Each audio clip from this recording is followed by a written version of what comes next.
Panantha, and a very good afternoon, one and all. Welcome to the racecourse, where I'm getting very wet, and I can tell you that the sprinkler system absolutely works. I only just dried myself off from 10 minutes ago, and here we go again. But hopefully today we'll have more success on the field than perhaps we've just had off it, as Wrexham square up to Sheffield Wednesday. Both of these teams without a point this season, both keen to change that this afternoon in this championship fixture. Andy Morell is with me alongside. He's getting a little bit wet as well, Andy, in your gold shirt, looking very smart. The two of us, of course, supporting the initiative that Wrexham have driven in support of Sheffield Wednesday Supporters Trust and their current plight. Good to see you in your gold top. Andy, what are your thoughts ahead of this one? Well, I just want to show a bit of solidarity, really, like the Wrexham fans are doing. We know what it's like to have tough owners and when they haven't got the best interests necessarily of the club at heart, and so I think it's so important that the football family comes together and supports that these owners, they're not going to get away with it, and football teams and football clubs and football in general is just more important than anything, and I think the Wrexham fans will show it in their droves in the gold kit, and the Sheffield Wednesday fans will be singing right from the start because their football club is still alive and they're hopeful for a brighter future coming.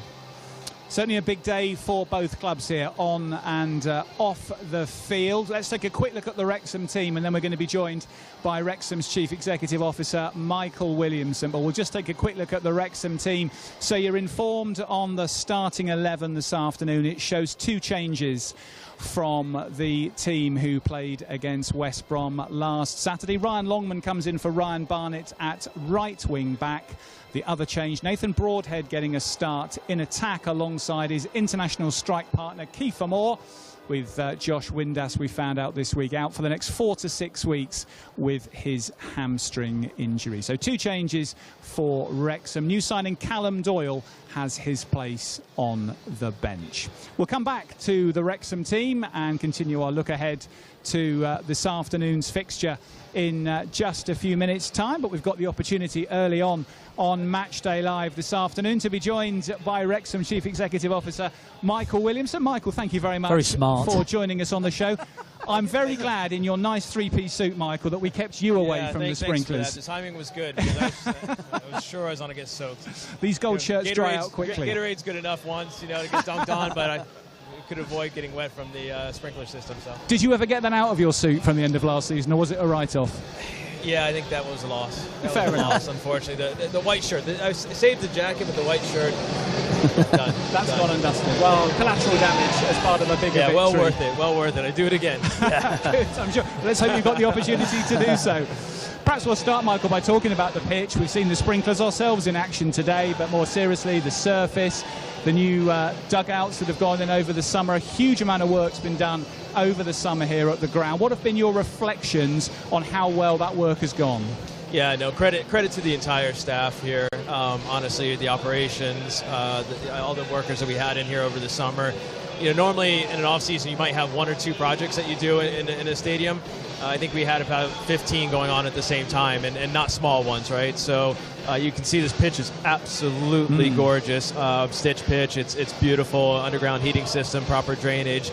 It looks like a carpet out here. It's wonderful, and the timing of that, it worked out really well. We got lucky with the weathers, and hopefully it holds up and does a great season for us, and then it'll be great to have for going in the future as well.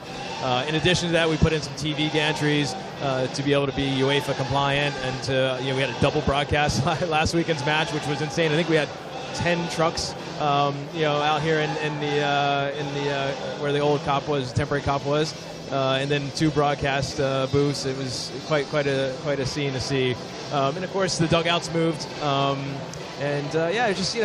We also had a lot in the hospitality areas, improving some of the hospitality zones, creating better, interiors, opening up a little bit more lighting, and a lot of work to do, and still a lot more ahead of us to do. But credit to everyone that got this through over the summer. It was a lot.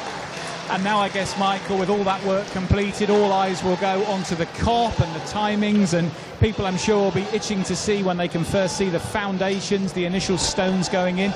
Perhaps give us an update on the timings for the project and when we might start to see something physical appearing. Sure. Of course, obviously the first project was to make sure we got the pitch in, and then after that, just because you don't start to see beams going up immediately doesn't mean that we're not doing work in what we're trying to do to get the COP started, and we are working on it already. We have to build a substation for the university so that it could decommission the power lines that go under, and that was critical because we can't start works on the ground and on the site until that's been decommissioned, because obviously it's a risk with the power line underneath there. So that's nearly completed. We're doing some land assembly with the university and Welsh government to make sure that that's in place. So all the behind-the-scenes stuff that people don't see is in the process. But most importantly, we also filed a new planning application to increase the capacity from the 5,500 that was approved to 7,700, up to 7,750, and that's really important because that would bring us to 18,000 seats. That's what we talked about future-proofing before. We did the amendment to be able to have an infrastructure that could hold that, and now we've actually filed the application to be able to arrive to the additional capacity. Of course, that also means we need to go through and make sure that we have the transportation plans in place. Phosphates, as I love to say, the pee and poo issue apparently is something that is important to make sure we cover off and check off, and so all that's being done now, and then hopefully in the very near future we can start the actual site works that people can notice. And getting to that point of 7,750, Michael, is your aspiration that might be a capacity that's possible for the start of next season? Listen, I think we need to manage expectations because we want to be able to have as many seats available as quickly as possible, but we want to make sure we do it correctly, right? And that's why we filed the planning application. We need to wait for that process to go through, and then as we start building, we're going to build as quickly as we can and have as many seats open as available as quickly as we can as well. Again, we understand we're at 10,500 seats right now. It's frustrating for our fans because they want to come to these matches and we don't have enough seats for them. So our goal in building the COP is to try to be able to get to 18,000 as quickly as possible so that everyone has access to tickets that want to have access to tickets. All clear. But we need to manage expectations. Sure. It's not going to happen overnight. We're working as quickly as we can to open up as many as we can when they become available. And turning to decision-making on the pitch, Michael, I think what a lot of the fans will have seen this summer, whereas in previous summers and transfer windows there's been a kind of evolution of the squad, this summer has felt to many much more like a revolution. 10 new players in, transfer windows still not shut just yet. Yeah. Just talk us through a little bit some of the thinking behind the scenes at the club this summer on the transfer policy and how you've gone about budgeting and planning for the new squad. Yeah, I mean, listen, when we came up from League 2 to League 1, we had a very strong foundation and core of League 1 players already. The step up from League 1 to Championship, you can see the power and the pace and the intensity on the pitch. And so we knew going into that we would have a great core of players that would come up with us, like Max, Ryan, Longman, Barney, all these, James, obviously, who's been at this level but still here with the core, Matty James, Dabo, all these players are players that have championship qualities. But we knew in order to we want to make sure we didn't position ourselves just to survive in the championship.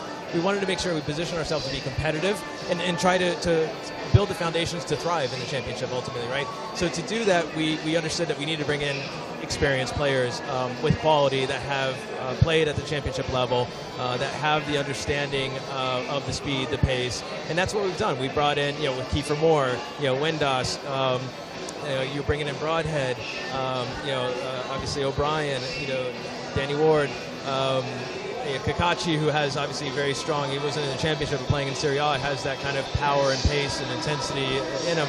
Those are players that we're adding in, and then now with the addition of Callum Doyle, who's a 21-year-old that has over 100 appearances at a championship level, at the championship level is quite impressive, right? And so for us to get that deal across the line is fantastic. And putting players like that alongside of the squad that have been with us here for a couple seasons, that is what's going to make us successful. And so we're always still looking for that additional quality on the pitch, and so there's still a week left in the transfer market. Things will still be active. And how are you enjoying it yourself, the battle for these players? Because Phil was saying to me just now that Callum Doyle was quite a battle against other clubs. Lots of late-night phone calls for you and stressful moments, or is it okay? Yeah, no. In that case, I actually went up to Man City's campus there and sat down around the tables. A little bit of an old-school fashion way. Instead of exchanging emails back and forth or WhatsApp messages, we sat around the table and worked out the deal, the old-fashioned way over a cup of coffee. So. But no, those listen, those things are important for us to get across the line. In that case, he had other clubs that were looking at him, but that's just a testament of what we have here that we built as a foundation with this club at Wrexham. Is we're a place that top players want to come to. And it's because of the dressing room environment. I think Fletcher on ITV last weekend said something about it's the best dressing room that he's been in his entire career. That says a lot. Absolutely, right? yeah. And that gets around. Yeah, it does. To the league and to players. I mean, that's where people start to hear that, understand that, and that's what Phil has done. That's what this entire club has been built around. And our owners, obviously, Rob and Ryan, have reinforced, from day one. And it's not as difficult as you would imagine to convince a player to come to us versus to other clubs out there now. And that's a testament to everything that we have going on for us right now. And long may that continue, Michael. Indeed. Andy. Yeah, I just wanted to pick your brains a little bit from the pre-season tour that you've obviously gone a long way to go, but necessary, with the brand that we're trying to reach, etc. How was it? All right? Yeah, listen, the preseason was, I think people think it's just a fun time. Well, at least the two Bens made it look like it was a lot of fun, right? They just went down there and had a great time. It looked like a mini vacation for them. But for the rest of us, it's not all glamorous, right? It's a lot of work. It was a mix of players that were coming in, and then obviously players that have gone out on loan for us recently as well. And so having that blend was it's just important to get the minutes under their legs, get some touch work, get back into playing after even though it seems like a short off season from a physical standpoint is a very long off season. So, but it was great. I loved Australia. I loved New Zealand. I was surprised at how the fans just kind of responded to us, and for them to come and up to me and say thank you for bringing Wrexham here to Australia, or thank you for bringing Wrexham to New Zealand. Blew my mind. I'm like, thank you for coming out. Like, thank you for supporting us. Like, it's just, it's mind-blowing. Still shocking every time I see that. It was a little different to Aberystwyth. That's where we went 15 years ago, sort of thing. Certainly a contrast. Well, Michael, thank you so much for coming to join us. Great to see you as ever. Keep up the great work, guys. Matchday Live. Fantastic. Thank you. Matchday Live has been absolutely wonderful, and hopefully, people are watching it because you guys do quality analysis. So really appreciate it. That's very kind. Thank you very much. Thank you, Michael. Michael Williamson, Chief Executive Officer here at Wrexham, and just a suggestion, perhaps, that we might not have seen the last new arrival in this transfer window. Well, we had a quick look at the Wrexham team just before Michael joined us on Matchday Live, and I managed to catch up with manager Phil Parkinson just a few minutes ago to find out his thinking behind today's starting 11. Good to see you. Two changes in your starting 11 for this afternoon's game. Ryan Longman returning for Ryan Barnett. Nathan Broadhead coming in as expected for Josh Windass. What was the thread of thinking behind Ryan Longman getting the opportunity? Just feel that he's trained well this week. I thought he had a good game on Tuesday against Hull, and just felt it was right to go with him today. Barney's equally feeling his way into the division nicely. He's been effective for us, but wing-back's a demanding position physically, and I've decided to go that way today. Callum Doyle straight into the squad on the bench today. Were you tempted at all to give him a start? No, not at all. He's only trained 2 days with us. Obviously, he has been training with City's squad of loan players, but hasn't had a lot of minutes, and we've just got to be careful. We've had a couple of injuries to the boys who've come in. He's a long-term signing for us, and I'm very pleased with the acquisition of Callum. I think he's a real statement of intent from the club. Sheffield Wednesday arriving here today, Phil, with lots of off-the-field challenges.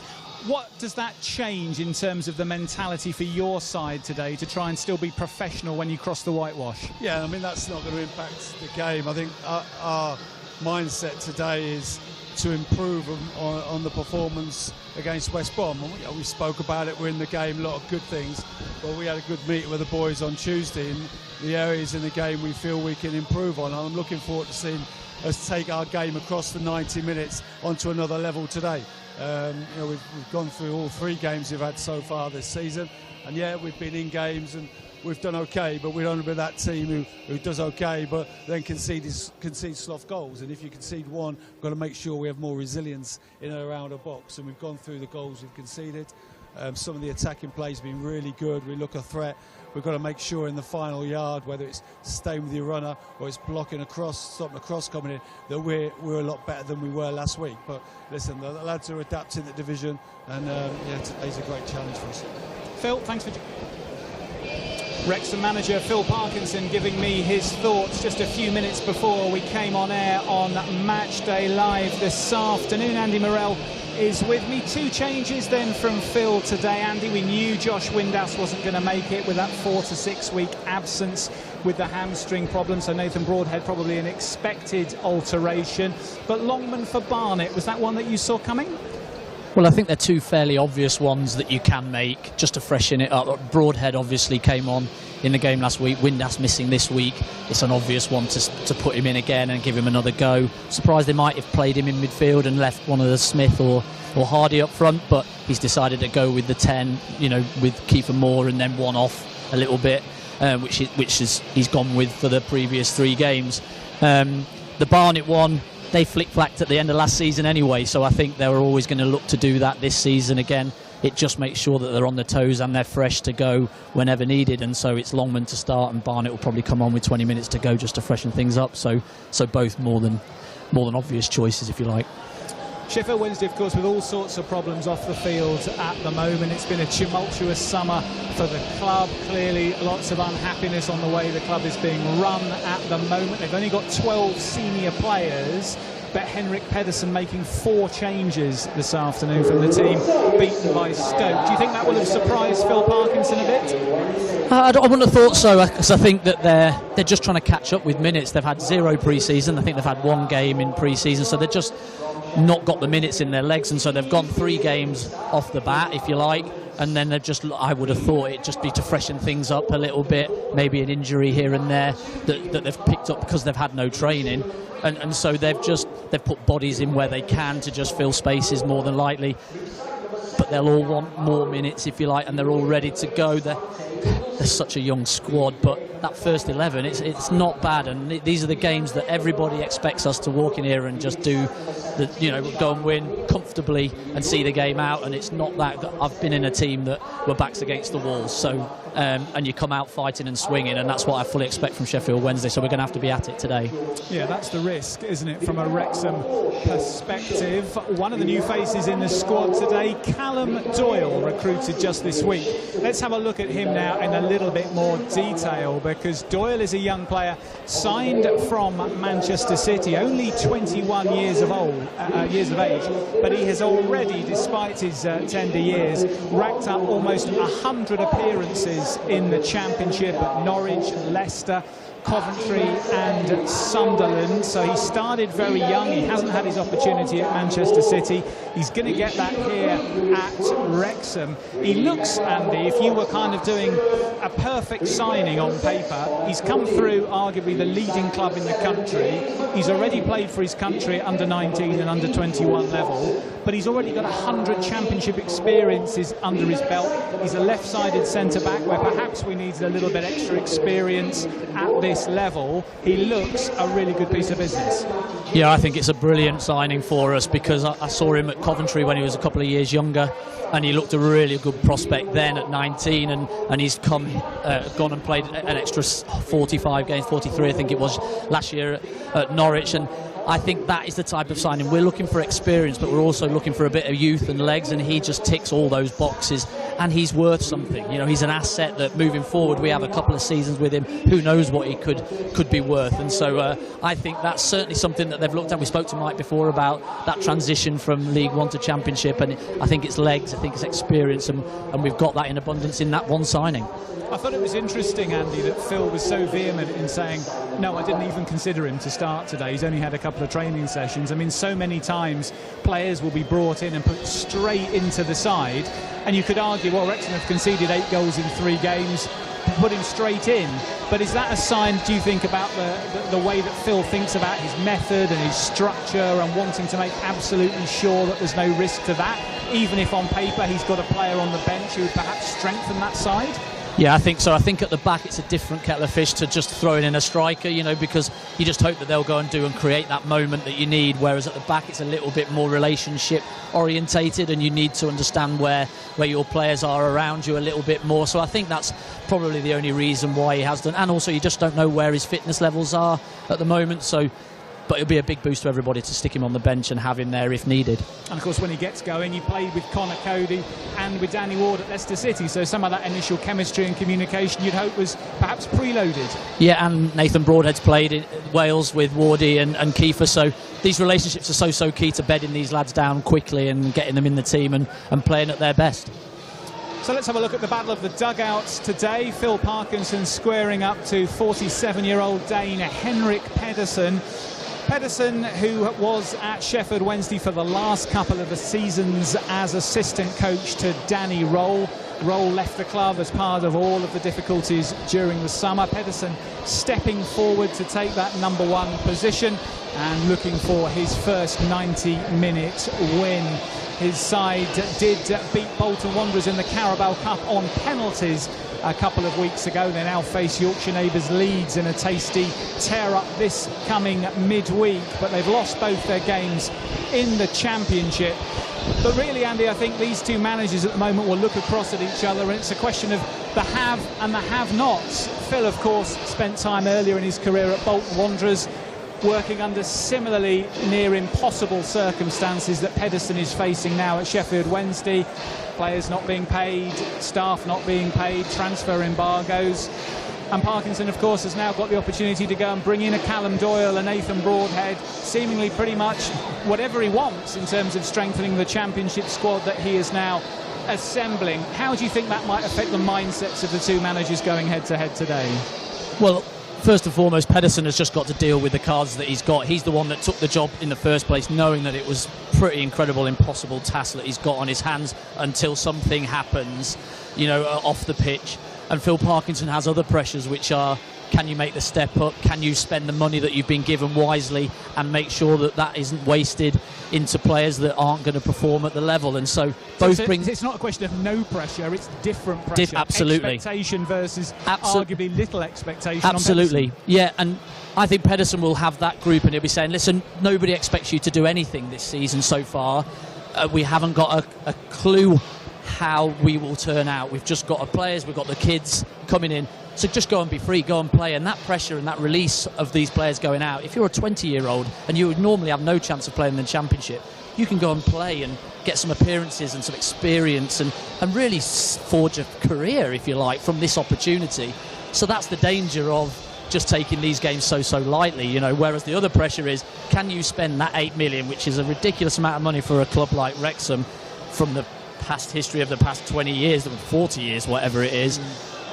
Can you spend that wisely, and can you bring the right types in that Phil Parkinson talks about so importantly, but also the players that are able to take this team onto that next level, which from the previous 3 games is a lot higher than it was. One of the players, of course, who Phil Parkinson has got at his disposal this afternoon is new striker Nathan Broadhead, recruited from Ipswich Town, already a Welsh international with Premier League experience. Broadhead's combination with Kiefer Moore is eagerly anticipated this season. And earlier this week, Will Pritchard from our media team had a chance to catch up with our new signing. Nathan, speaking to you ahead of Sheffield Wednesday this weekend, how have preparations been? Yeah, it's been good. Having the first week in training under my belt, and I'm looking forward to it. What's it been like for you being back? Obviously, you've had your debut last weekend, but you've had a full week on the training pitch now as well to get to know the lads. Yeah, the first few days was a bit of a whirlwind, coming down here and then playing on the weekend. But obviously having a week's training, understanding how the system works and the manager, what he wants from the players, and yeah, I've enjoyed it. Well, I'm sure the result wasn't what you would have wanted. What was it like to make your debut for Wrexham? Yeah, it was amazing. Obviously coming back at the racecourse and seeing familiar faces. Yeah, it was a proud moment for myself and my family. To touch on Sheffield Wednesday, they're a side that I'm sure you would have faced on a number of occasions over the course of your career so far. Their troubles have been well documented, but what are you expecting from them on Saturday? I think every game in the Championship is really tough. I think every game's a different style, and yeah, hopefully we can get the win. Just spoken about the week on the training pitch. What has been your main takeaway from being in and around the group and with Phil and the staff? Yeah, just getting used to how we play. That's the main thing that I've come out with. And obviously playing alongside Kiefer, a familiar face, and hopefully we can work together well on the weekend. Having that connection at international level with Kiefer, with Danny Ward, has that helped you settle in a little bit quicker? Yeah, for sure. I mean, obviously them two players there, and obviously I've played against the players that have been here before, so there's a few familiar faces to speak to, so yeah, I've enjoyed myself so far. You've put in 2 spirited Championship displays so far, but had nothing to show for your efforts. What's the motivation like in the group to put that right? Yeah, it's massive. I think obviously hopefully getting a clean sheet on the weekend is the main objective, and letting the forwards hopefully to score the goals, and that's obviously the main objective as well. So hopefully we can get the win. There's always going to be difficulties in getting new players integrated. How far off do you think you are as a squad as showing what you can do at your full capabilities? Yeah, not too far off, I don't think. I think when I came on the pitch, and obviously the possession that we had, hopefully we can put that possession into goals and chances, and obviously having the centre halves doing their job and keeping the ball out of the net, that's the main thing. But yeah, hopefully it goes well. Nathan Broadhead in conversation with Will Pritchard as he settles into life back in North Wales, hailing from Bangor, of course, a bit of a homecoming for the new number 33. Andy, he made the point in the interview there about the fact that he and Kiefer Moore had played together already for Wales. How much of a benefit will that be to Broadhead, do you think, as he tries to settle into the system here and get into his stride as quickly as possible? Yeah, I think it's so important to understand, one, what the gaffer wants, but also to know what the players around you are thinking as well, and the relationships, if they're already forged from other places, it can only help, really. It's a new team, it's a new system that we play here. The only question mark would be where he plays, do you know what I mean? Because he's normally maybe a little bit wider, so is he going to play up top like he is doing at the moment with Kiefer Moore? Can you play him and Windass together in the same team? I think all these questions are going to be answered over the next sort of season or so, but we've brought quality, and that's what we have brought, an international, and we know that he's got ability in abundance, and he's got goals in him as well from the Ipswich season in the Championship where he scored 13, so it's really important that we can get off the mark maybe quickly. Can he get into the system? Can he get into the swing of things really quickly? And let's get him scoring goals straight away if possible. Just coming back to the point about where he's played, obviously last season when Jay Rodriguez arrived, he played quite deep as the second striker, almost became an extra midfielder, dropping back and supporting in those areas. Would you anticipate that Broadhead might be asked to take a similar kind of workhorse role from Phil Parkinson, or might he be tempted to push him a bit further forward with the goal-scoring record that he's got? Yeah, I think he'll be asked to do that role defensively, especially. We get behind the ball, make sure it's hard to beat. We put some extra body in our midfield then. But certainly with the licence to, when we do get the ball, to go and roam around, float around. But definitely when we play along the balls into Kiefer Moore, he's got to be around Kiefer to get those knockdowns that Kiefer's so good at winning, you know. And if we don't have that, that's when our problems happen, is because we don't pick up those second balls, and then these teams are constantly on us. So we've got to be brave. When we do get it back, can we make a couple of passes, give the chance for him and maybe Lewis O'Brien to get up with Kiefer before we play those balls into him, and build our attacks from there maybe. Well, Kiefer Moore, we have touched on, is a key man in the Wrexham forward line this season. Let's have a little look at Kiefer Moore now compared to one of Sheffield Wednesday's key attackers this afternoon, Jamal Lowe, because it's interesting to see these two lining up against each other today. They played up top together for AFC Bournemouth, both of them having a taster of the Premier League. Lowe is on the bench today for Sheffield Wednesday, but both of these centre forwards have come through a bit of an old school route to playing at championship level, having served a lengthy apprenticeship in non-league football. Kiefer Moore started out at Truro City and played with the likes of Dorchester City and Torquay before getting his break and moving quickly through the game. For Jamal Lowe, it was time at Hampton and Richmond Borough which really launched his career. He was working as a PE teacher at the time before eventually managing to get a full-time contract with Portsmouth and kicking on from there. Moore in his earlier days worked as a lifeguard. Interesting, Andy, isn't it, when you look at players like Moore and Lowe, the tendency to think as we go up the leagues, well, only will we find players who've had a lengthy time coming through a club academy. Someone like Callum Doyle, signed by Manchester City as a child, age about 11, staying right through to 21. But there are still players at this level who've done it the other way, the path less travelled, one that you followed yourself. Well, I can relate to both of them with the way that their journey's taken them up through the tiers of English football. You know, you don't have to be academy standard all the time from 6 to be able to play this game. You can still play. You might be a late developer. You might not just have that opportunity when you're young. You might not get spotted at the right time. You might not be in that right place. But what I can say is that when you're not in an academy, I believe, just a personal point of view, is that you're hungrier for it to happen if that opportunity does arise. You haven't had the years of coaching. You're just basically a bit raw, a bit rough around the edges, but you're desperate for it to happen when the opportunity does come. And so that's why these boys have done so well, is because they've got that bit of grit and determination of, I know what it's like not being a footballer and working as a lifeguard, as a hotel leisure, in the hotel leisure industry, etc. I've got to make this work to make my dream come true, and I think you just work that little bit extra hard at times. Going back a bit, I remember John Aldridge originally was doing his time as an apprentice joiner. He got into professional football late, but he was still scoring goals for Tranmere at championship level, age 40. And when I chatted to John, I remember him saying, it's because I've got the miles still in my legs. I haven't been drilled in an academy since a very, very young age. Do you think it's the case that for Moore and Lowe, even in their early 30s, they've still got plenty of years at their best still ahead of them? Yeah, I'd agree. Oh, cheers. Here comes the sprinkler. Cheers, Charlie. I'll have a word later. I definitely think that, because I played till I was 42, so I certainly think the miles in the legs is certainly a thing.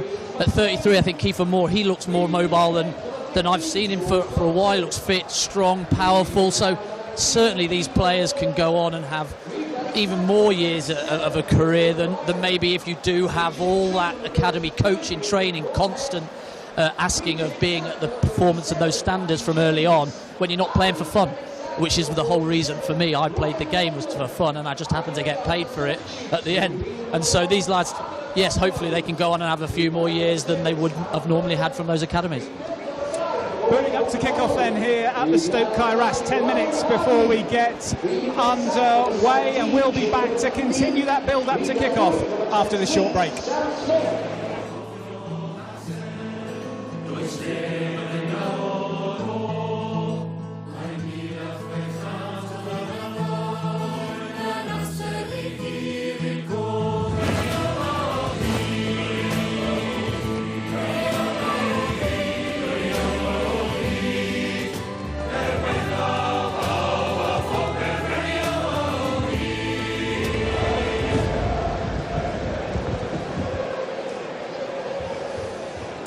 Well, last time out at the Stoke Kairas, it was disappointment for Wrexham as West Bromwich Albion taught them a lesson about the defensive standards that need to be set in the Championship if you're not to concede relatively soft goals. Phil Parkinson and his side have been working on that in training this week. We wait to see this afternoon if those lessons have been heeded.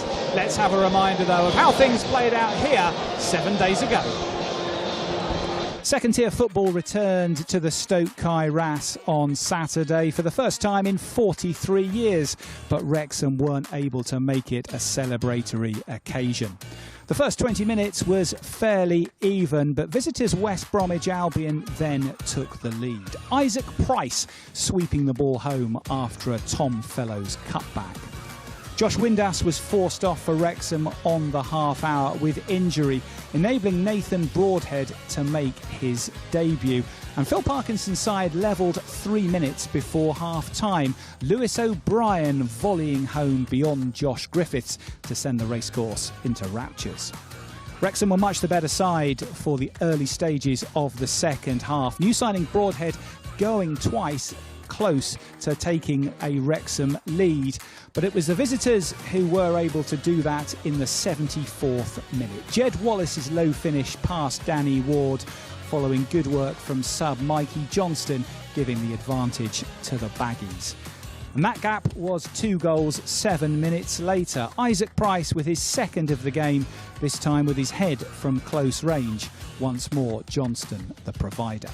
Sam Smith did bring one back for Wrexham in injury time, but it was too little too late on this occasion.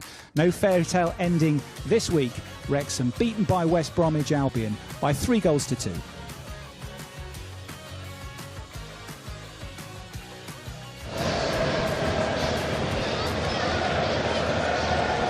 No points for Wrexham then last Saturday. Played 2, lost 2 is the sorry statistic at the moment, which probably doesn't do justice to the quality of the Wrexham performances for much of those opening 2 games, but such are the harsh realities of life in the second tier of the EFL.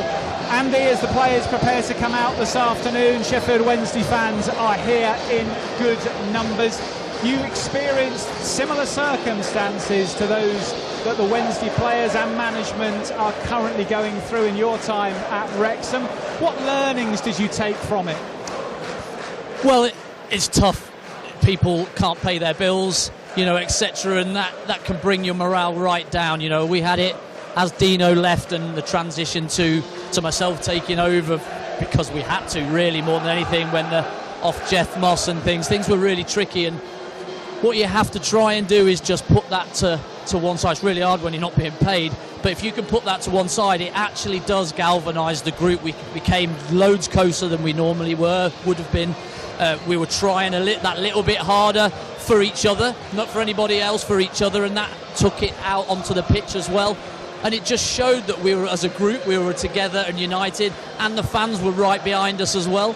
And so whatever is happening, and hopefully it will get sorted out sooner rather than later, you can tell from the fans singing constantly that they are right behind this football team, not necessarily the club owners, but the team. And that togetherness can really produce something beautiful, if you like, at times, just hopefully not today.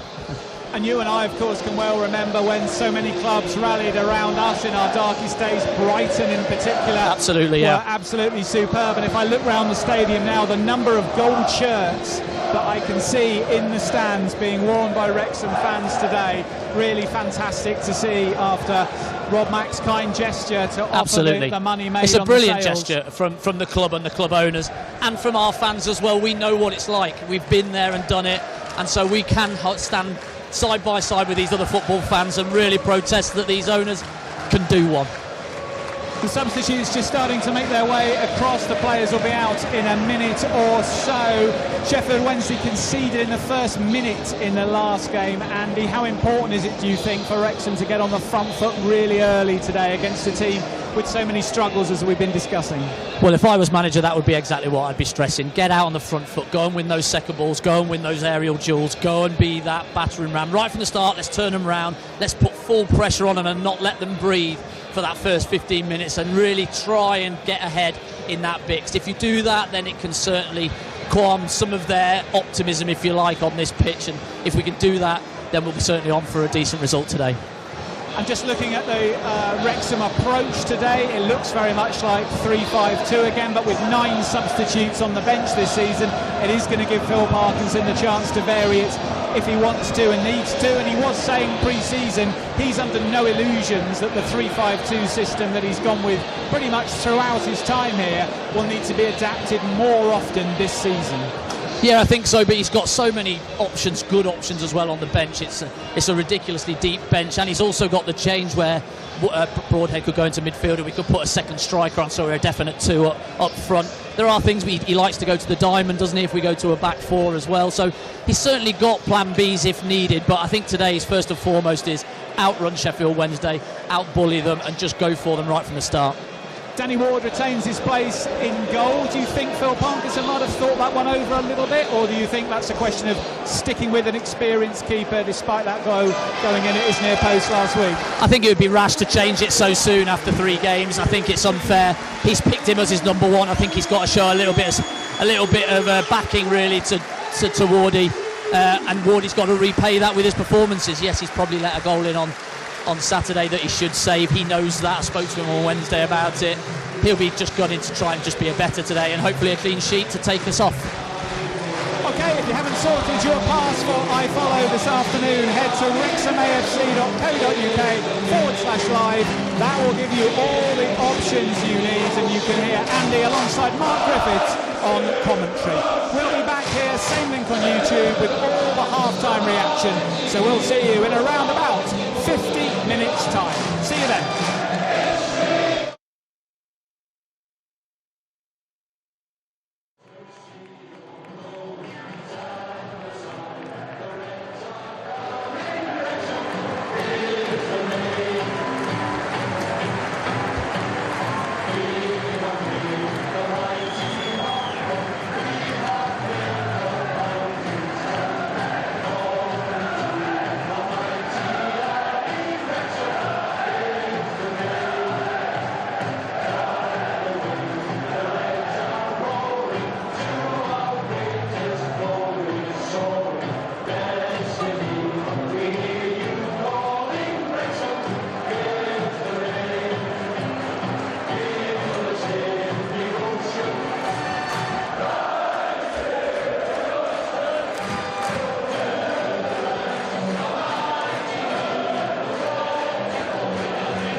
Mae pedwar swyddog wedi dynodi fydd yna lleiaf symor 2 munud ychwanegol. The fourth official has indicated there will be a minimum of 2 minutes added time. That's 2 minutes.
Welcome back to Match Day Live. Half-time here at the Stoke Kairas. It's Wrexham 2, Sheffield Wednesday 0. Phil Parkinson's side in charge here at the interval, thanks to his first goals for the club from Kiefer Moore, who struck in the 15th and 31st minutes. Sheffield Wednesday have been competitive for much of the first half, but Wrexham have been clinical in taking their chances. The first, a Lewis O'Brien free kick which fell to the feet of Moore, who acrobatically adjusted his body position and rifled the ball past Ethan Horvath. And then 15 minutes later, Moore doubled the Wrexham lead. Horvath might be disappointed he didn't do better with George Dobson's shot, but as it ricocheted back out, Moore slammed it past the on-loan American goalkeeper, and that gave Wrexham a 2-goal cushion. The visitors had their best moments right at the end of the first half. Olaf Kabaki with a header just over Danny Ward's crossbar after Ika Ugbo scuffed his shot moments before. Henrik Pedersen might feel a little aggrieved that his side trail by 2 at the interval, but Moore has once again shown his quality in this first half, whilst Nathan Broadhead has been a constant threat, dropping back into midfield and passing his way through the Sheffield Wednesday back line. Andy Morrell has been on co-commentary with Mark Griffiths. Andy, how have you seen the opening 45?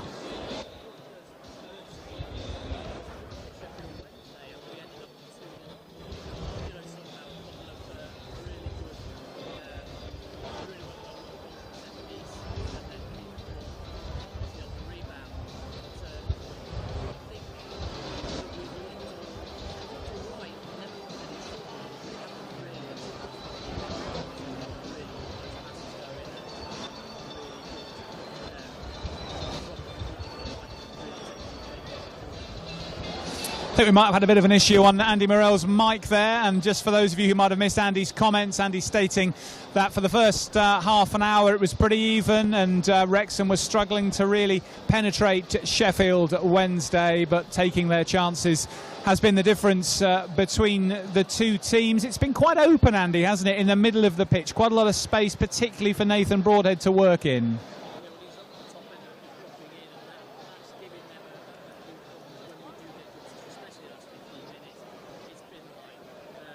Really good that him dropping in and making that 4. Once we've had those moments in possession, we've been able to then really create that extra body and then get the 2 wing backs up the pitch, and Ryan Longman's been absolutely brilliant in those 1v1 situations, because every time he's got the ball he's gone past Kobici, which unfortunately for him is not a wing back, and when he's finding that out, a difficult place to come with Longman at it, you know, with his first start of the season.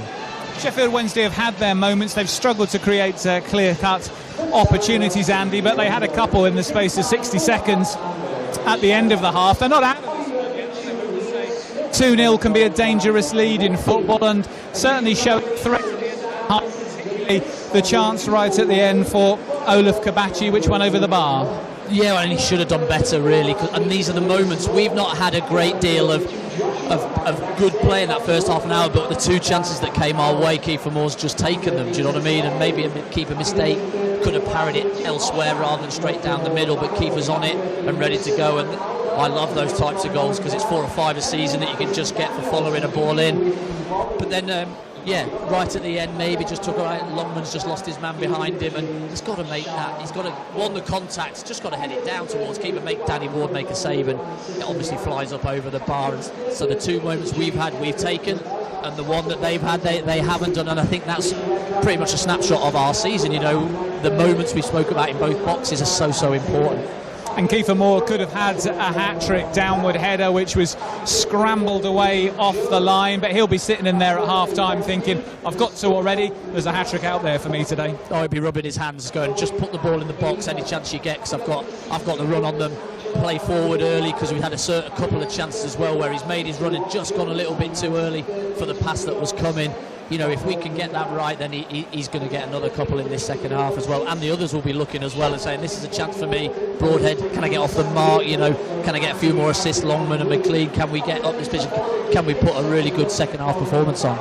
At this point in time, most Wrexham fans enjoying their half-time cuppa will be thinking this game is as good as won, but Phil Parkinson, I'm sure, won't be thinking that way in the dressing room. Are there any particular areas you think he'll be looking to tighten at the start of the second half?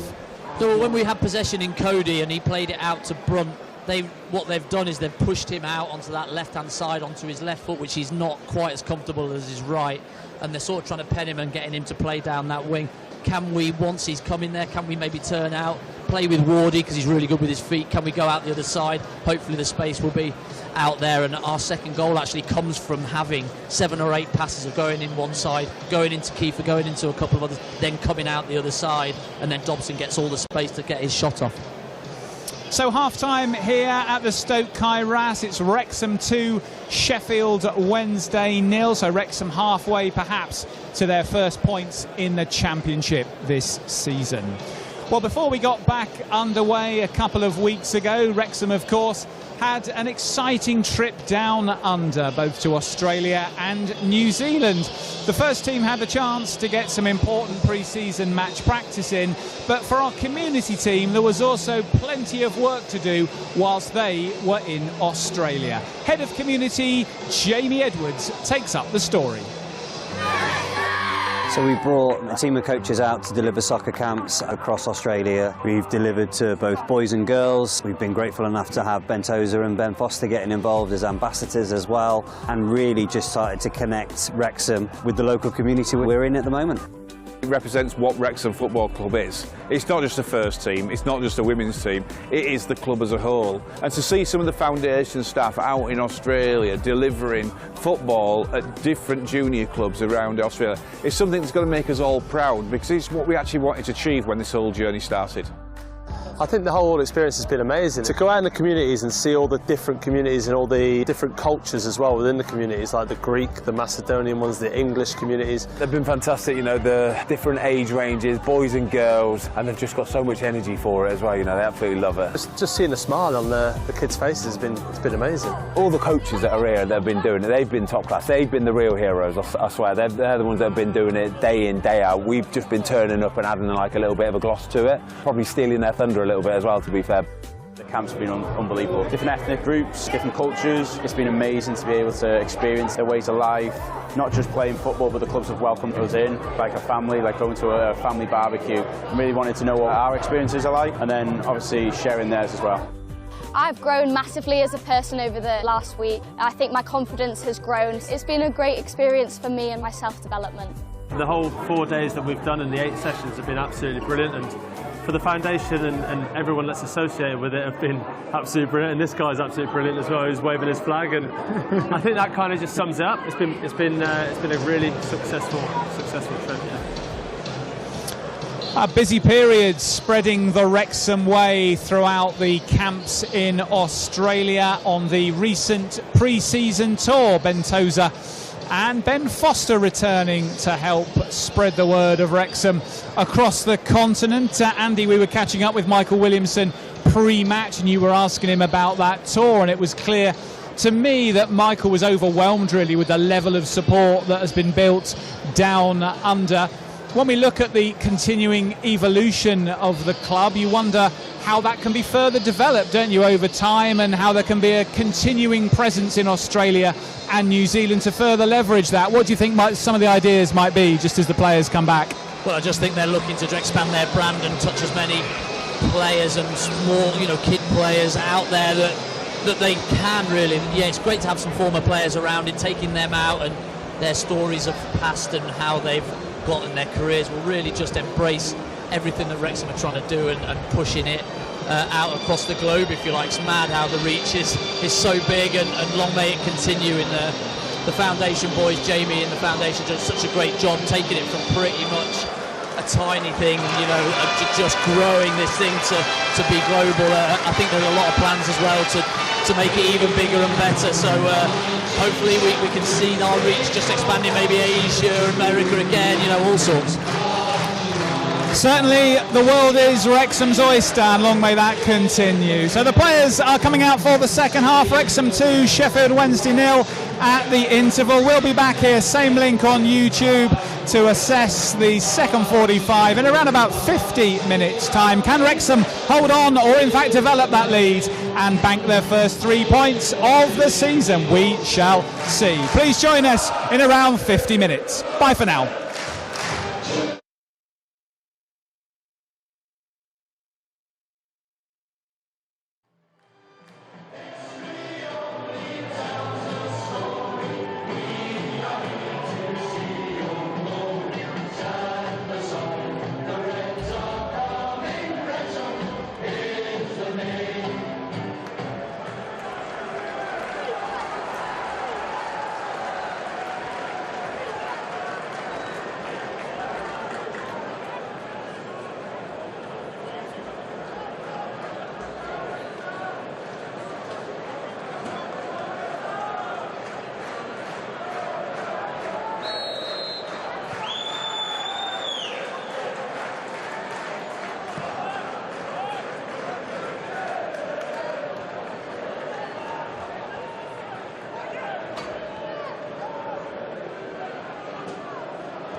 Substitution for Wrexham in the field, number 33 is Broadhead. He will be replaced by number 28, Callum Smith.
Substitution for Sheffield in the field, number 11, iFollow.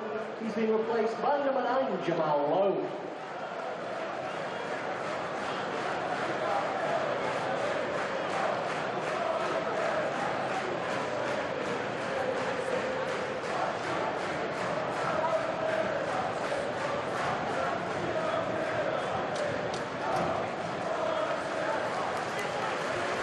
Substitution for Wrexham, leaving the field, number 19, Keeper Moore.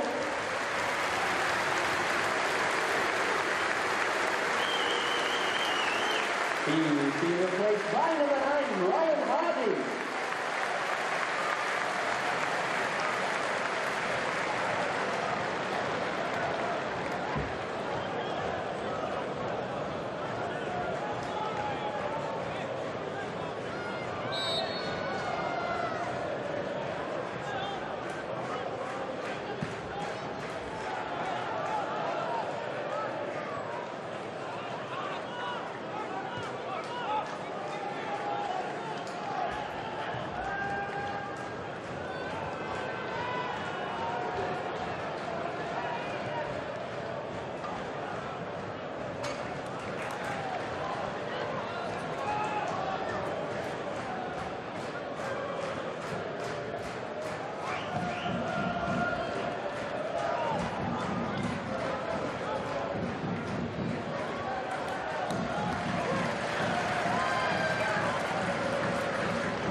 1,628. Our grateful fans for the 1,288 away fans. We do hope you have a safe journey home.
Too long we did not even have to out so a minute off when all the four officials indicated there will be a minimum of 4 minutes at a time, 4 minutes.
Penongau Arbennig heddiw. Thank you for your fantastic support.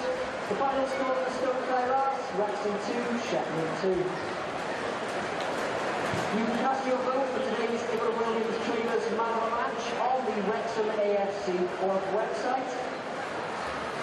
And don't forget, you can cast your 50-50 draw online now. Also, today's winner was Alwina J.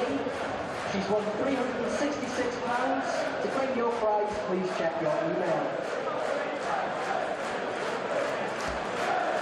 Bydd y gêm nesaf ar y Stoke Caerars ar y trydydd ar 10 o Fedi yn erbyn QPR. Gyda'r gêm cyntaf am 3 o'r gloch. But a reminder the next home game here at the Stoke Caerars is on the 13th of September when the QPR, the visitors, for our Sky Bet Championship match, which will kick off at 3 p.m. Cymer ac o'r dan o'r stadiwm gan dyn nhw'n siwr nesaf adre I bawb. A safe journey home to all supporters. Please do take care when leaving the stadium. The club shop will be open for 30 minutes after full time. And we'll see you again on September 13th. Nos like that.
Welcome back to the Stoke Kairas for the full-time show here on Match Day Live, and this one has finished Wrexham 2, Sheffield Wednesday 2. The Owls mounting a powerful second half comeback to take a share of the spoils here, with second half goals from talismanic captain Barry Bannon on his 450th appearance for the club, and Bailey Cadamarteri 10 minutes from time. In truth, Wrexham were indebted to Danny Ward deep into injury time for an excellent save from Charlie McNeil to preserve a point. It all looked so different at half-time for Wrexham. They led by 2 Kiefer Moore goals and were in control. But the second half saw Sheffield Wednesday on the front foot for much of it. An early George Dobson chance, the only opportunity that Wrexham really managed to create. And Bannon's left foot shot beyond Ward in the 64th minute gave the visitors hope. Hope then became a point in the 81st minute when Bailey Cadamarteri turned the ball home from an excellent McNeil pullback. At that point, it seemed that Wednesday were the more likely to go on and win the game. Wrexham rallied in injury time and had a claim for a penalty late on. It seemed that Sam Smith might have been pushed in the box. Nothing given by referee Farai Halam, and play quickly switched to the opposite end, and it was Ward's save from close range which preserved the point, as McNeil was denied at the death. Goodness me, Andy Murrow, what a hectic 90 minutes that was. How do you sum it up, and who will be the happier at the end of it? Oh, well, I'm sure that Sheffield Wednesday were the happier at the end of it, after being at half-time, and we said that the game's not done because of the way Sheffield Wednesday played in that first half. First 5 minutes, I thought we were great. We came out on the front foot and had a right go at them, but they changed formation, they switched it around a little bit, and we didn't have really an answer to the way that they were playing. And they had Bannon dropping in and Inverson dropping in, and then they're pushing the fullbacks up. They went to a 4 at the back, and we were always in between where the players were. We didn't know whether to stick or twist with who we were marking, and they caused us all sorts of problems in that second half. And I can't remember really a chance for us, but I remember us defending our box quite a lot. And yeah, really, with a save by Wardy at the end, it could have been disaster after being in a comfortable position at half-time. And that's why I asked who would be the happier, because I watched at full-time a lot of the Sheffield Wednesday players sunk to the turf, I think thinking a win was there for the taking against all odds at half-time. They had all the pressure in the second half, and McNeil's opportunity at the end almost gave them a victory which at half-time looked beyond their wildest dreams. Yeah, well, he probably just tinkered with it at Pedersen, and he has to take a lot of credit here, the manager, because he changed them to a 4. He did bring the players back probably into their normal positions, if you like, rather than wing-backs, and they were a lot better, a lot brighter, and causing us a lot of problems. They went to sort of 3 up top front against our 3, which doesn't free them up. They're man for man then, and then they had a runner off the back of Matty James, causing us to have an overload at times, and caused us a lot of problems, and we just didn't deal with it very well. Normally, if we have the ball, we can push their wingers back, and our wing-backs can get high and wide, and we were just penned in and we couldn't get out, and we just didn't keep the ball well enough to enable our wing-backs to get up the pitch. What do you think some of Phil Parkinson's messages will be in there now? We hope to hear from him in a minute. We're off the mark is the first and foremost. We've got a point on the board. That's so important. Yes, it could have been better. Yes, it could have been worse, though, as well. Stick with it. Players are getting fitter, players are getting more minutes, they're getting used to one another. You know, it's so difficult to bring in 10 and just get them to gel straight away. We've just got to give it time. The players that have made this step up are still trying to find their feet as well. So there's a lot of positive. I thought Ryan Longman was good today. I thought Dobson's been great for the last 2 or 3. I think the new players are starting to find their feet. Kiefer Moore getting 2 goals will be a big plus for us today. Danny Ward making the save will be a big confidence boost for him. We've just got to find a way of winning a football match here and trying to get off the mark with a win, and that will give the group a great confidence.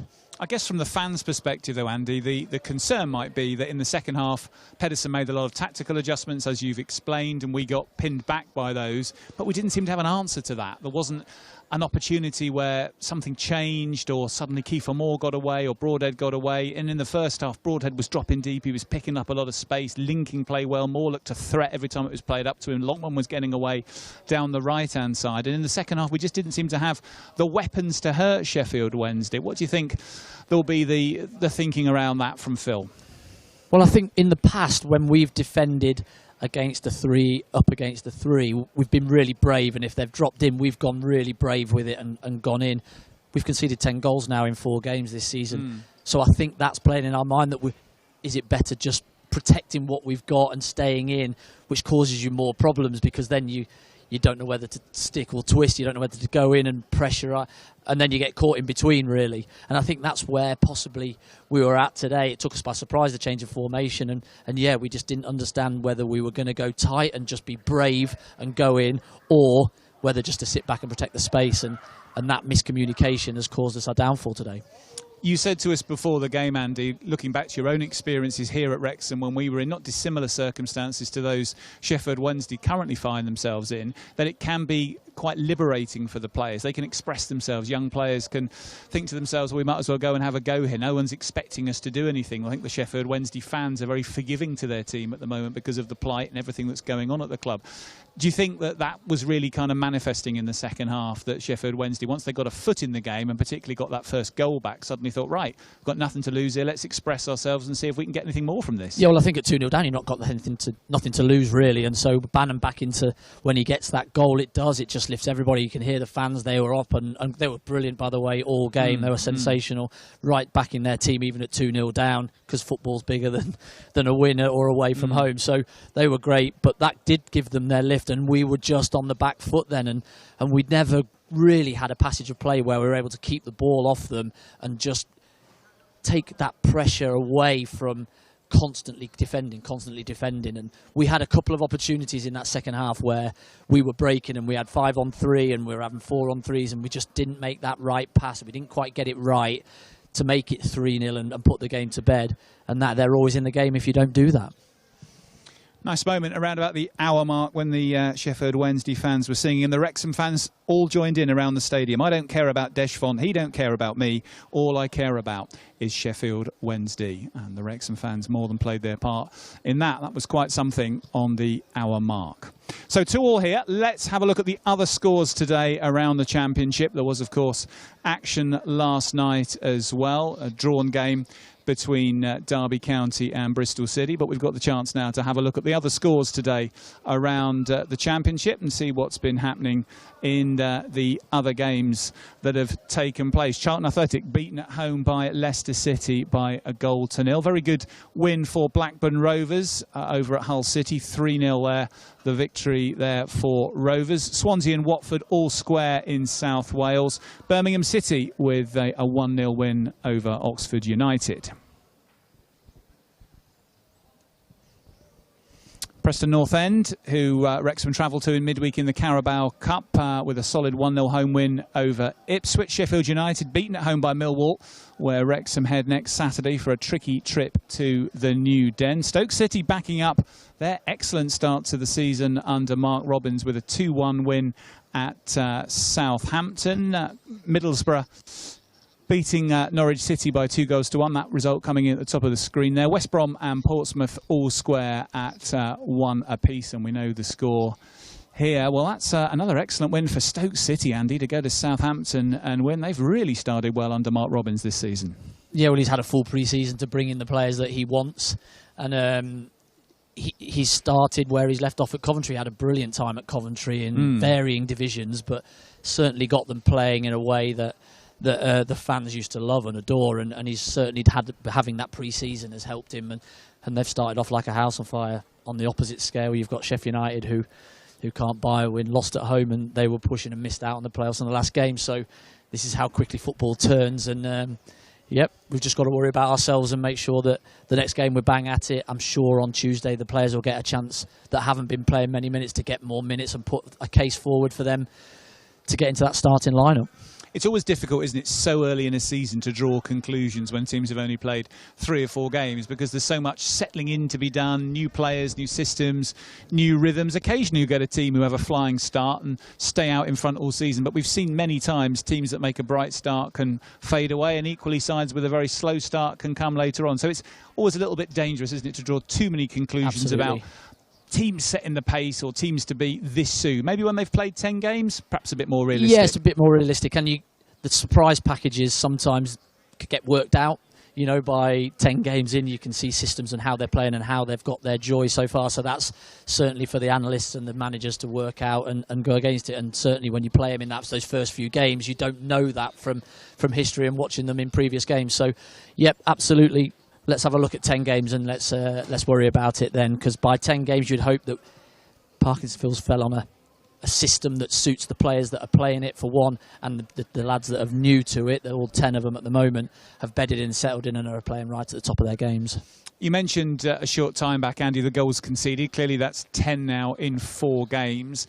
If you look at the way the 2 goals were scored today, do you think there is still work to do for Phil and his coaching staff to try and tighten up some spatial marking or communication? How did you see the concession of the Bannon goal and the Cadamarteri goal the today? Bannon goal comes from Kiefer Moore being fouled, or he's looking for a foul off Iorfa, and he's not given, and McLean has just head off up the pitch to get in contact with him and engage him to help him on the attack, and he's left the big hole in behind. But there is a bit of a trend in that one down the side of our 3 centre halves, and the cross pulled across the back, and the first time finishing, we've conceded a few like that, and I'm sure Phil Parkinson will be looking at it and seeing how we can, one, stop that area being filled with opposition players, and 2, how do we stop the cross in one and then pick up the player coming into the box secondly, and making sure that they're snuffed out at source. Yeah, because both Cadamarteri and Bannon had a fair bit of time and space to make the finishes, didn't they? Yeah, that's right, and we had Price last week in the same sort of area from across from a similar position, so it's something certainly that Phil Parkinson will learn and address, I'm sure, with both sides of our centre halves and our wing backs, not to maybe vacate too quickly that space. Let's have a little look at the tail of the tape then today, the statistics from this afternoon's battle between Wrexham and Sheffield Wednesday.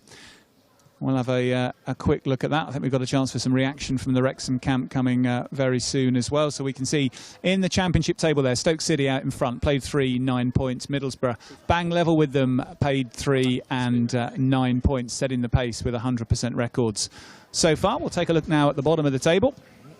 Yeah, not too bad, yeah.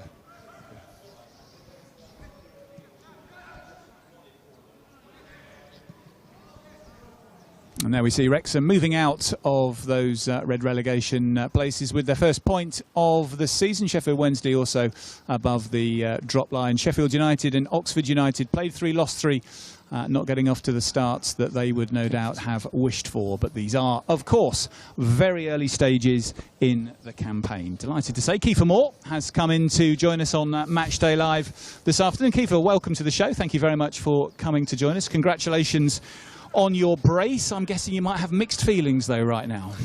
Yeah, definitely. It's just, you know, it's one of them games. Like first half, I thought we were tremendous. Second half, completely different. But of course, obviously, I'm very happy to get my first goals. But you know, equally disappointed where I thought we should have come away with 3 points there. What fundamentally changed in the second half, Kiefer, do you think? I think they set up differently. I think they kind of got to grips with the way we were pressing, and I don't think we maybe capitalised on that. And I just think the overall game, they kind of took a foothold. You know, we could have been a lot better. I could have been a lot better. But equally, you know, they've had 2 chances on the goal and they've scored. So it's something we need to work on. But you know, we're progressing. At half-time, having got that 2-goal lead, what were some of the messages in the dressing room?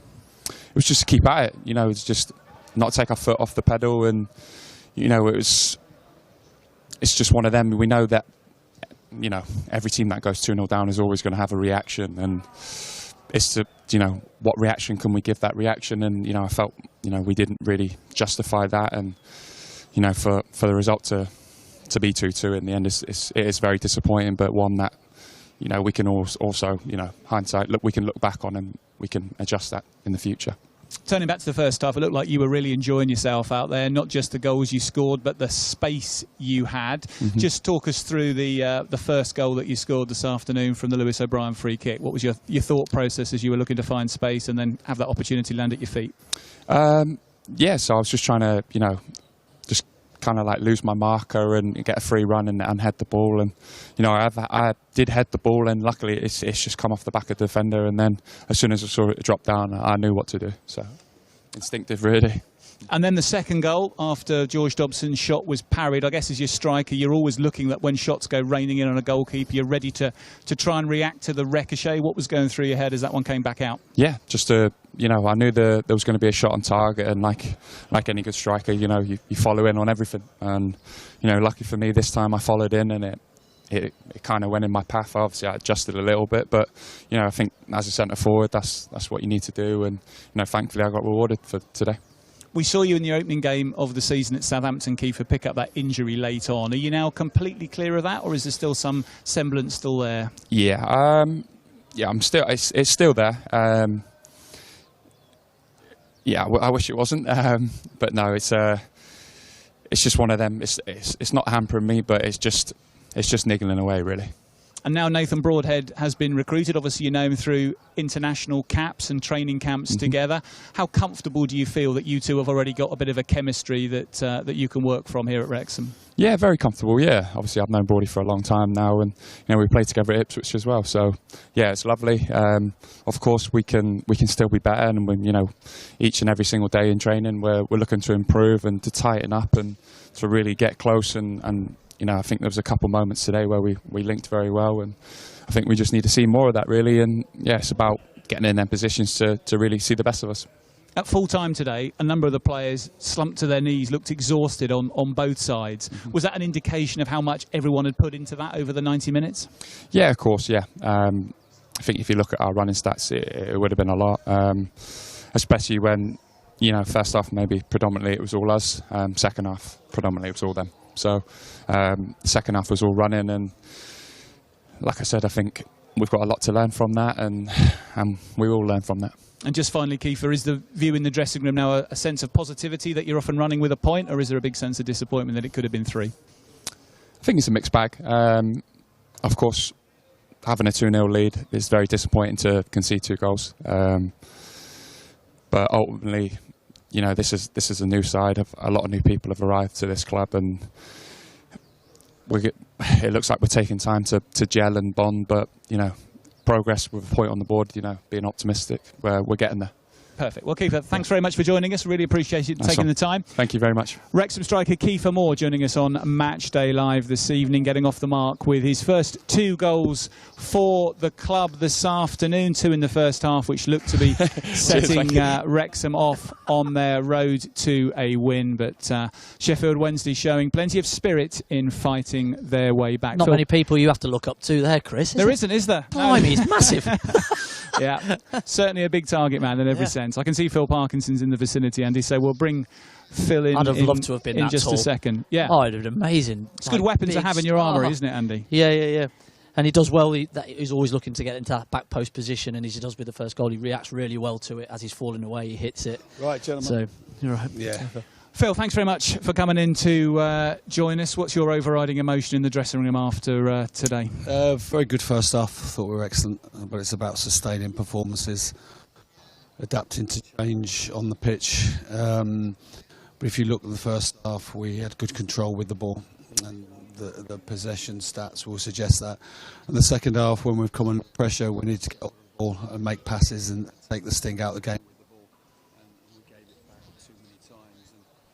All of a sudden that created an edginess around the pitch, and they get the goal, and obviously suddenly they find the energy in their legs and go in and get the second. So listen, first half we were really good, but we've got to find a way to sustain performances across the whole game, because it was excellent in the first period. Everything we wanted, we did. Did we adapt quickly enough out on the pitch to them changing it? I'm not sure it was that. It was just getting hold of the ball, and too many kind of moments where we became frantic on the ball and invited the team to just come at us. And yeah, at the end there was a lot of tired legs on the pitch, as I think everybody could see. But I think when you've got the ball a lot less than you had it in the first half, then all of a sudden that's what's going to happen. And I feel for the lads, because I think everyone saw they've given us everything today. We spoke about the performance against West Brom, and the intent in everything we did in the first half was excellent. It's what we wanted to be, but we've got to sustain it over 90 minutes. And how do you go about trying to ensure that your team can do that, Phil? Yeah, I think it's just analysing again the good elements of the game, because there was many, and looking, and being honest and say, when we came under pressure, could we have all done better? There's some moments. Kiefer probably got fouled on the halfway line, which led to the first goal, which didn't help. But equally, we probably overcommitted before we had the ball securely held up there, and it left massive gaps. And obviously, their wide players were gambling all the time, and we looked vulnerable on the break, and we could have lost it in the end. But it's the first point of the season, and we'll take that today. I think we've shown we can compete. I think we showed that at Southampton we can compete, with decent teams. Southampton, obviously, of West Brom. Sheffield Wednesday may have problems, but still got championship level players. But we've got to find a way to do that across the whole game. It was a fairly frantic 95th minute, which started with an appeal for a penalty. How did you see that possible foul on Sam Smith? Yeah, I haven't seen that back. But even that, if we're honest, we've been on the rack. We've got it back 2-2, and even that naivety to overcommit there and could have lost the game. And we've got to look at that. If you look at the Southampton game, even at 1-1, we could have run the ball in the corner and taken the point. And in that moment, we're so desperate to go and get the winning goal, but we could have lost it. So was it a pen or not? I don't think the ref gave us a great deal, but we should have made sure we had security while we were attacking, and that's something we've got to look at.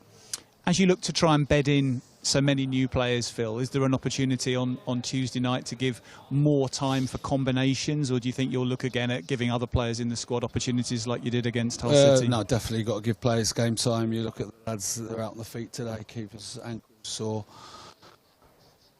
One or two other things. Broadhead's still getting up to speed. We know that. Callum, we'll have a look at him in training on Monday and see where he is. But yeah, no, listen, it's an opportunity for players to come in and make a claim for the starting team against Millwall. And whilst I'm sure, Phil, finally it is disappointing having led at half-time not to have banked the winner, a point at least, you're off and running in the Championship. Yeah, it was important we got off and running, but the way we played first half, I was just so pleased with us. And we spoke about it at half-time. We said all the right things, that any team getting beat 2-0 would come out and respond in a certain way. And we've got to make sure we're ready for that. And we just did not secure the ball in that second half and just put ourselves under pressure. First half we played like a Championship team. Second half we played like a League One team. And I think that's the kind of best summary I can give you. Perfect. Phil, thank you very much indeed for your honesty and for coming to speak to us on Match Day Live. Wrexham manager Phil Parkinson summarising his team's performance today by a performance of a Championship team in the first half, but a League One side in the second. Phil, very honest, very open there, Andy, in his assessment, I thought. Yeah, he always is, and you can tell the disappointment on his face after being in such a strong position at half-time and playing the way that we did in that first half, to be then flip that on the opposite side of the spectrum and play the way we did in the second half is just disappointing. And you sort of, as a manager, you sometimes stand back and go, well, where's that come from, sort of thing. But we didn't retain the ball at all in that second half to be able to create a bit of a breather for us. We were just constantly having waves of attack come against us, and we just weren't able. We were a bit panicky and frantic, I think Phil mentioned there as well. And you can't be that here. You've got to have that little bit of composure where you do, if things are going a bit quick, just to take that composure and make a pass and keep the ball for that split second to take the pressure off for us, and we didn't do that in the second half. Just on that point, Andy, when you talk about panicky and frantic, does that surprise you a bit, bearing in mind we've got players here with a lot of experience, a lot of Championship experience, at home 2-0 up? Yeah, absolutely, and the way that we defended last year and how well, we only conceded 34 goals in the league, I think it was second in the division, that should be a cornerstone of the way that we're going to move forward and play here. And that was putting bodies on the line, blocking balls when needed, but also having that composure to, when the ball's in the air, just to head it to your midfield and not just head it anywhere. And that's what I feel that we're just in that process of learning where each other are still. And it is that we haven't got off to a great start, so we're chasing that first victory, and it does become a bit anxious. But I think it's just everybody just relax. We're still in 4 games in. We haven't played Histon and Wealdstone. You know, we've played Southampton, West Brom and Sheffield Wednesday, who are 3 huge football clubs, despite what position they find themselves in. So a reality check for us, I think, and let's just move forward and take the positives as we've done over the past 2 games, and we can go into the PNE game, if you like, with a bit of optimism that these players can put a stake of claim. And then the Millwall game, let's look to try and get our first away win, and let's just work forward like that. Let's just have a look at the statistics then from today's game as we wrap up Match Day Live for this battle between Wrexham and Sheffield Wednesday. Wednesday edging the possession over the game, much of that possession in the second half when Wrexham struggled to really get a grip of things. More shots from the Owls as well. 28 clearances required by Wrexham, giving you an indication of the way that the match started to tilt. Wrexham having the better of the aerial duels across the game. But it really was a total shift, Andy, wasn't it, in the second 45 minutes. Wrexham, the better side in the first, although not dominant, but taking their chances and looking a real threat in the final third. Wednesday showing a bit, and the second half Wrexham, bar that early chance for Dobson, right until injury time, struggling to really threaten Ethan Horvath's goal. Yeah, well, I thought in the second half when we first started there were chances to break, and we had those opportunities where we were in with an overload and we just didn't pick that right pass, and that was the important part, was to go and get that third goal dead quick, because if you do that it kills the game. But we weren't able to make the best of those opportunities, and then Sheffield Wednesday grow a little bit, and then the goal has just given them tails up and off they go, and we are then protecting a lead rather than just maintaining and looking to go forward and create more leads and more chances. That's more important. We haven't created anything in that second half of any nature, really, that will disappoint Phil just as much as the defending, I think. And although it'll be all change, as Phil was saying, in midweek at Preston in the Carabao Cup, how important do you think it would be if Wrexham could go up to Deepdale, put in a good performance and get themselves through to round 3? Or is it different side, different competition, really of only kind of partial relevance to Millwall and beyond in the Championship? No, I think it's always good to win, and you get a momentum from winning games. I think the team that he puts out won't. I don't think he'll make 11 changes like he did last time. I think it'll maybe only 7 or 8. I think people still need minutes. I think people still need to find some form. So he may go that way, but I think it's still important that we go there and try and win the game. One, to keep players interested, because it gives us another competition where people can play, but also just get a win to create that culture in our changing rooms that we're back to winning ways, and that'll lift the group. And Danny Ward, right at the end there, last week, people picking up on the fact he was beaten at his near post, but this week, when it could have been real curtains at the death and a Wednesday victory to puncture hope and enthusiasm, absolutely standing up and showing his quality to fend away that attempt from McNeil. Yeah, well, when the through ball was through, he started to come, but then he held his ground and just made himself big, and what that does is it makes the player, and McNeil in this instance, he has to make a decision. Do I try to go around him or do I shoot early? But then what happens if Wardy comes out and slides, the decision's made, we go around him, do you know what I mean? But it makes the player make a decision, and that split second he wasn't able to put it past him. Wardy stood really tall, really big, and took one in the chest and saved it, and it's a really crucial save at the end of the day because it keeps us a point and gets us going. Yep, without that save, it would have been a nil return again. But as it is, a point for Wrexham. The Championship season is off and running. Andy, thank you very much for joining us today. Great to see you as ever. Yes, get ready for the sprinklers next time. You and I won't need a shower this evening. No Mia today. Unfortunately, Mia is ill, but we wish her a speedy recovery, and she's fully anticipating being back behind the mic with Andy on Tuesday night for the Carabao Cup trip to Preston. Well, at half-time today, it was all Wrexham. They seem to have more in the tank than the visitors. 2 up, thanks to Kiefer, and it seemed well on their way. But in the second half, Wednesday turned it all around. Bailey Cadamartri taking them within 1, but ultimately it came down to Barry Bannon. 450th appearance for Sheffield Wednesday, 35 years of age. He showed that there ain't no owl like a wise old owl. From all of us here at the Stoke Kairos this afternoon, diolch am wylio, and we'll see you in 3 weeks' time when Queen's Park Rangers are the visitors. Bye for now.